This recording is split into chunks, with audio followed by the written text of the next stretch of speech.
Hey y'all, what's going on? This is Jesse Boats from the 19th hole, and we've got a tournament announcement for you all here today. Normally we would be announcing the next regular tournament, but today we will be announcing the next mini tournament. And this will be the second mini tournament that Playdemic has hosted. This one is going to be the Glenmonarch 9-hole Cup, and it will start on Thursday, July 18th, which would be 2 days from today. The only difference in these tournaments is you have 2 rounds to qualify instead of 3. So they cut out that third round, and then there is no opening round.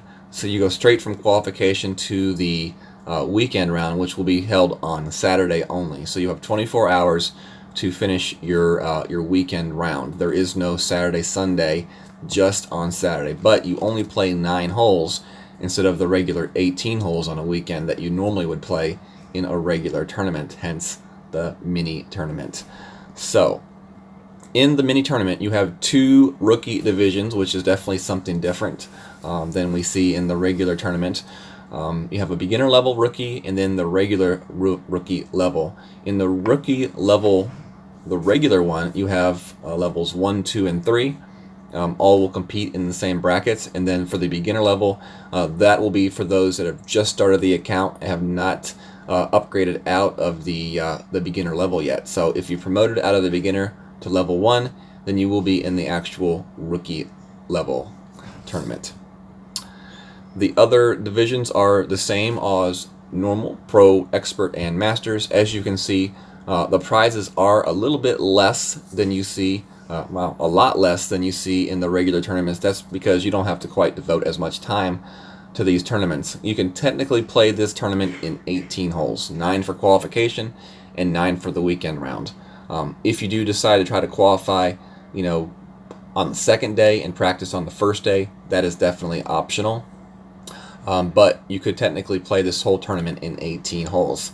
As you can see, the prizes below are lower, but also the entry fee is lower as well. The entry fees are cut in half for these tournaments. So like for the rookie, the entry fee is only 5,000 coins to enter, instead of the regular 10,000. I'm not 100% sure on what the beginner rookie entry fee would be. I would guess 2,500 would be it, because that would be half of this. But I'm not 100% sure. It may be lower than that because most beginners don't have a lot of coins. So that's definitely something interesting, some information that I don't have that would be interesting to have. As you see, the rules are the same. No difference in the rules for the rookie. In the pro, entry is 50,000 instead of 100,000, but you will notice that the price per match is the same at 10,000 coins. All the different rules are the same as well in the pro. In the expert, instead of 1 million to enter, it is only 500,000 to enter, but as you see again, the fee per game is the same at 100,000 per game, and the rules are the same. Masters, it's normally 10 million to enter, but it will only be 5 million to enter here in the mini tournament. But as you see, once again, the fee per game is the same, and the rules are the same. If you do want to find out more information about this, you can find it inside of your game. I'm going to show you really quickly here what you can do to find that information in the game, and then we're going to go and look at the holes for a few minutes. So you load your game up, and this is what you have here. You can go into the actual Glenmonarch 9-hole Cup here and look at the information here, where you can actually see like the prizes and stuff like that, and the different entry fees. You can do it that way, but you can also, let me see if we can get out of here, go to your hub down here in the bottom left hand corner, and you can click on this announcement right here, and that just kind of gives you a good rundown of the prizes like I showed you earlier, and then also of the holes. And there's a little bit more information about the course, and then also the schedule. As you can see here, Thursday qualification round 1, Friday qualification round 2. Do keep in mind, if you don't qualify Thursday, you will have to repay your entry fee to try to qualify on Friday. So always keep that in mind when you are trying to plan out your resources. And then Saturday will be the final hole, the final round, and that is 9 holes. There's also more information that you can find in your FAQ, which would be, let's see if we can find it here quickly. If you go to your wrench here, and then the help, if you go to the 9-hole tournaments right here, there are some questions that give more information about the different scoring and stuff like that, and other different questions that you may have. All right, so let's go back to the holes now. I'm going to turn the video portion off here because I'm going to lay my tablet flat so I can do a little bit better illustration-wise for these holes. So let me go ahead and do that, and then we'll get busy talking about these holes. All right. So here we go. This is the first hole. These holes can be found to play on tour number 8. As far as I know, tour 8 is the only place the Glenmonarch course is findable. So unless you can play tour 8, you will not be able to practice. But these are all holes that we have probably all played already, unless you're fairly new to the game. So this one right here, we got hole number 1. And hole number 1 is a par 4. Off the tee box, we play at plus 10%. So definitely remember to adjust your shot for plus 10%. Basically, that just means that you're going to add an extra 10% to your wind total. So if you have 5 miles per hour wind off the tee box, you're going to add an extra 10% of 5 miles per hour, which would be 0.5. So you would then just adjust your shot as if the wind was 5.5 miles per hour.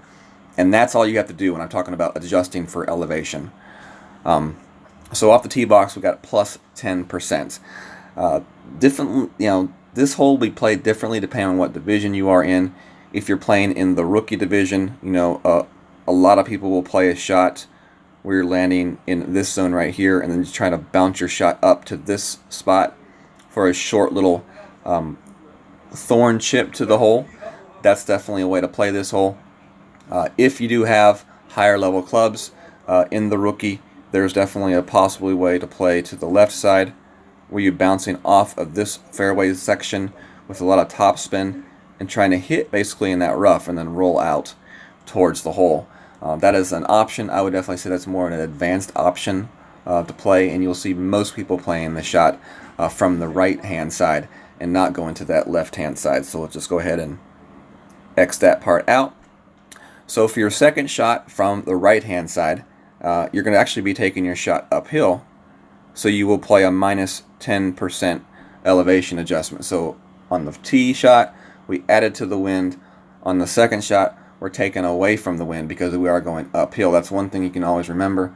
When you're playing shots downhill, you got to add extra for the extra distance. When you're going uphill, you're taking away. Okay. So that is hole number 1. Hole number 2 we have here is our first par 3. And this is a pretty simple, straightforward hole. If you are playing in the rookie or any other division, you're going to start out with a plus 20% for your wind elevation. I know in the rookie, I like to play this one with, like a Viper or a Sniper. I really like the rough bump on this hole. But you can also play a skip shot from this fairway over as well, where you would actually land your shot right there on the edge of this fairway and then roll it towards the hole. That's definitely an option that you will see played in the rookie, also in the pro and the expert as well. If we have some sort of like a headwind in higher level divisions, you could definitely play some sort of a shot off here to the left, where your landing zone is in front of that bunker, and then you will bounce to the green and roll it out that way as well. So different options to play depending on what division you're playing in. My advice would be to watch streamers early and often, especially on Thursday. Those streamers that are able to stream early, kind of catch their stream, try to kind of get a feel for the course, especially the wind directions. That's probably one of the best things that you can get out of watching a streamer, is what different winds you will be seeing during the tournament, and then trying to build your your note sheet from there. definitely is the best game plan, in my opinion, to attack in this very short tournament course. So hole number 3 is next. We got hole number 3, and this is a very long par 5. Very challenging par 5. You won't see a lot of eagles here, probably. We will be playing plus 10% off the tee box, though. Oops, sorry about that. And no matter what tee you play from, you're most likely to be trying to drop your shot somewhere in this zone right here on the bounce, either over that edge or around that edge, trying to get your spot to lay up there. The farther towards the front half of this fairway, the better. I would say anything up in this area is probably the best ideal situation, is where you want to be at for your first shot, because putting yourself there gives you a much easier second shot towards this green. The closer you can land your shot up near the end of that fairway, the better control you're going to have towards that hole on the bounce. Guardian is a great club to have if you can land your shot close there, because you will use that backspin to try to stop that ball on the green. Otherwise, most people will be going with the Big Dog or the Cataclysm if they do have that. Another option would be to land your shot in here with a lot of topspin and try to roll it through this fairway onto the green. You'll see some people playing it that way as well.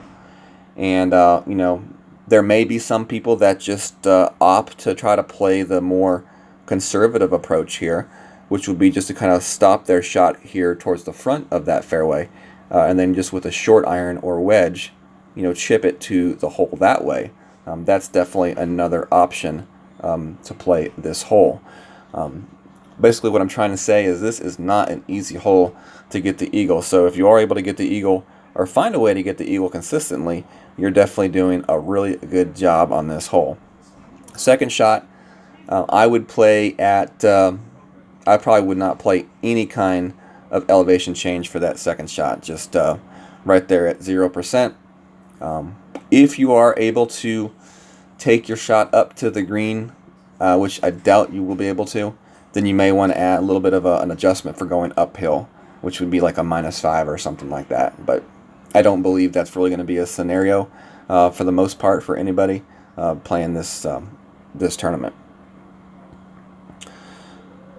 We got hole number 4 here next. This is I don't know, it's one of my favorite par 3s in the game. I don't know, maybe it's because it's fairly easy. If you know how to play it right, it's easy, I say. So for this hole right here, we play plus 10% off the tee box for the shot, and depending on the tee you're playing from, and also the wind, may definitely change the way you play this hole. From the rookie tee, you can either play a skip shot here with your long iron, or if you have like a Viper or a Sniper, you can go for a rough bump. I prefer the rough bump method on this hole. I think it's just the best way to play this hole. And you want to use that ball guide to come in from the right-hand side of the green, up this slope and then down towards the hole. There has always been kind of like a funnel towards the hole on this green. Whether or not they make any changes, I'm not 100% sure they will. But this hole has always been played from the right side of the green on the rough bump. If you're playing the skip shot with the long iron, I would say to play it from the left side of the green for that method. But for the rough bump, you always want to bump to the right and then use that right to left slope on the green to take it back to the hole. 10% elevation adjustment for this shot. Hole number 5 is another par 4. And this one definitely could be a very interesting hole depending on what kind of a wind we have. We're really looking for like some sort of a right to left tailwind off the tee shot. If we're able to get that, then we can go for a power hook shot or just a regular hook shot where we land it right here. We bounce over that water, second bounce there, and then roll it towards the green. That is like the ideal situation wind-wise to get that type of a wind. Even if you have some other type of tailwind, maybe a little bit more straight of a tailwind, you can still make that shot, but it gets a little bit more difficult. So you really want some sort of a right to left slanted tailwind for this shot. If you do have like more of a right to left tail slash side wind, it's still a possible shot to make, but it definitely may be a little bit more difficult to get that tuned in with the spins and stuff like that. But that's definitely an option to play this hole. From the rookies, you have a couple options. You can either play it straight up the fairway, try to land it as far up to the front left as possible, or you can play a short shot right here, or you just try to get to this zone right here. Now, the advantage of playing back into the left is that you have a wood club shot basically straight at the hole. You can use a little bit of spin and backspin to try to take that shot to the hole. Still a really good chance at the eagle right there. From the front right position, though, you can use a long iron with a good amount of backspin and try to backspin that shot into the hole right there. There's really not a whole lot of room on the front edge of that green to land any shot, mostly because it is slanted uphill. So anything that hits incorrectly there definitely has a really good chance to bounce back into the water. So definitely keep that in mind. Don't play a risky shot right there because it's not worth losing that extra stroke on this hole. Definitely a hole where you definitely want to make sure that you get out of here with the birdie at least. And I put par 3 here. It's not a par 3. This is a par 4. My bad. So for this hole right here, you play it with a plus 10% off the tee box. This is not going to be a tournament with a lot of elevation changes, which is definitely a drastic difference from the last tournament. So definitely, I don't see anything over a plus 20% elevation change in this tournament. Everything's somewhere between 0 and plus 20. There's a few uphill shots in this tournament, but not many. So plus 10% on this shot. Hole number 6 here, and this is a par 5. Not a very fun par 5, but a par 5 nonetheless. Plus 10% off the tee box. This is really not a whole lot going on here. You either lay up your shot to this spot right here, or you try to bounce over to this area right here. And a lot of that will depend on the vision you're playing, the wind you have, and the clubs you have, in addition to possibly the balls that you have. From there, either spot is going to go up, towards the green. If you're playing from the back spot right here, you're going to be playing your shot over, either over or skipping off this fairway.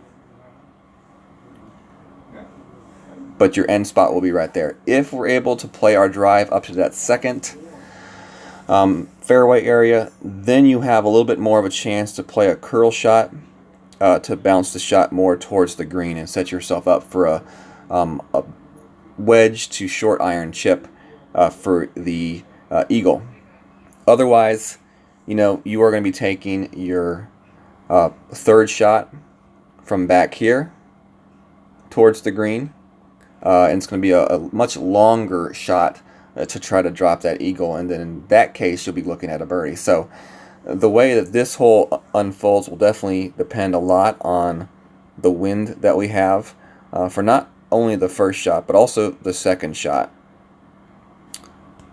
For the second shot, you will be looking at not any elevation change. You're just going to play this one at 0%.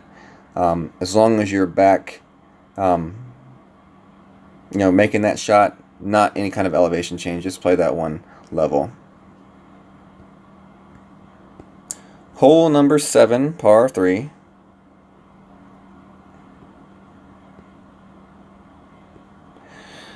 This one right here is played with a plus 20% elevation change off the tee box. And the common landing spot for this hole is going to be the front edge of this fairway. You will not going to use a whole lot of spin on this one right here. you just definitely want to concentrate on landing your shot right there on the fringe of the green, and then trying to get that nice roll to the pin. Clubs with good ball guides are definitely suggested here. So if you have the sniper, that would be a great way to play this hole. Depending on the wind in higher divisions, it may be required to play a driver to the front edge of this green with a lot of backspin. So like the Thor or the quarterback or the rocket may be necessities here for this hole in the higher level divisions, depending on the wind that we do see. But for the most part, especially rookie pro, you're going to be looking at probably some sort of a tail or a side wind for this shot, and you will just be playing the shot that bounces over the water. Rookie is probably going to be a long iron, and then the pro expert is probably going to be your sniper club.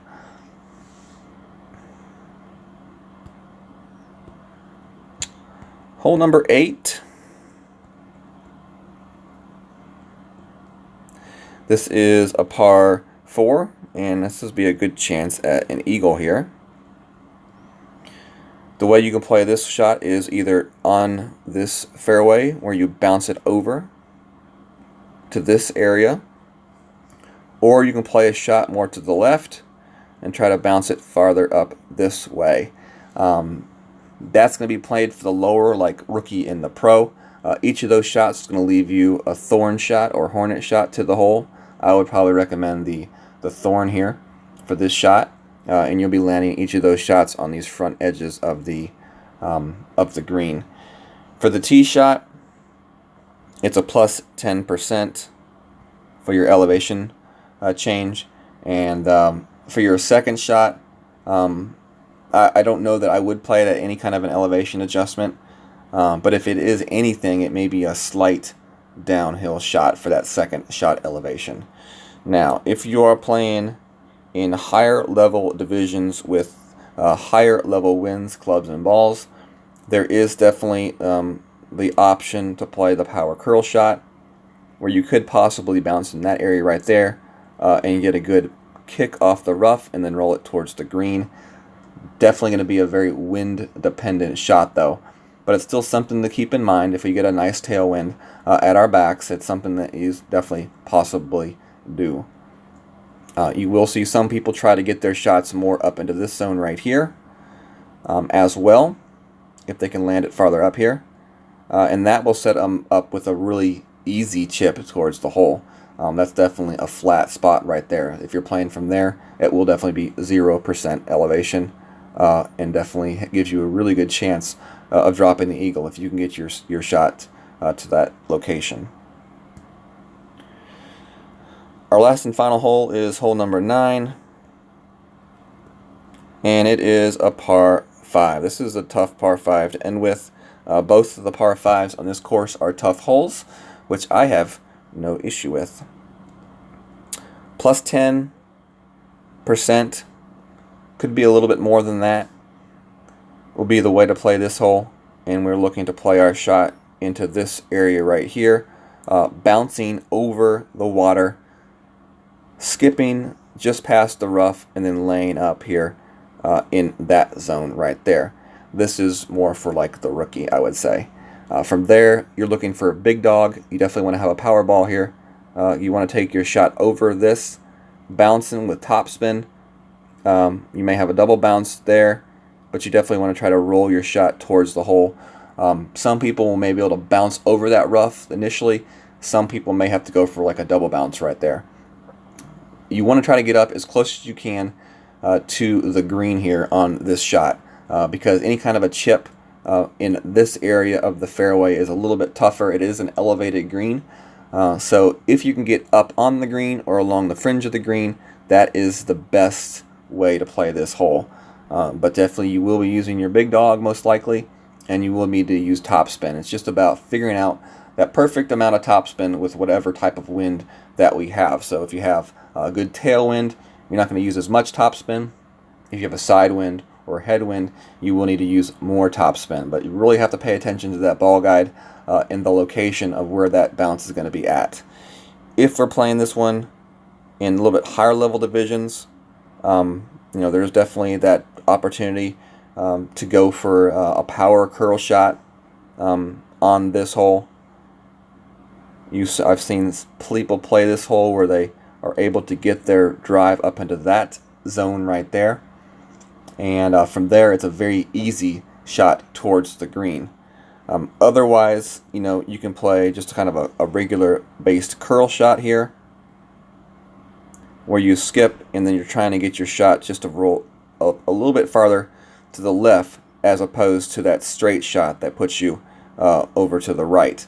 It just kind of puts you in a little bit better position for your second shot with whatever club that you do have.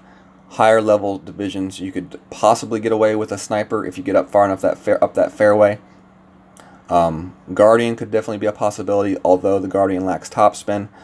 So most likely you're going to still see a fair amount of cataclysms and big dogs for these second shots towards the green.